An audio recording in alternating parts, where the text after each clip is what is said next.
Strákar, ágætis svo sem endir þrátt fyrir tap, lendum 19 stöðum undir snemma leiks en komum tilbaka. Benni, þú áttir tróðsli í leiknum loksins.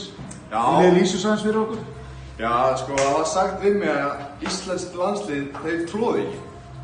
En ég sá Sigurvald að tróða á U18-mótinu og eftir það og ég sendi honum skilaboð á Instagram og spurði hvort þetta mætti í alvörunni. Og ég fekk já, en ég ákvað að hendi einn hamar.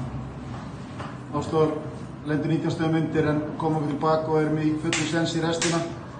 Hvað var það sem snýri leiknum fyrir okkur? Bara vörnin, aggressív vörn, það bara ná að dundra og hlaupa rætt í vörnin. Það verður með það. Þið lít tilbaka yfir móti, strákar, búin með 8 leiki á 10 dögum. Hvernig er þessi reynsla búin að vera? Bara mjög mikil og góð. Ég sé bara, mjög góð reynsla fyrir okkur alla, sko.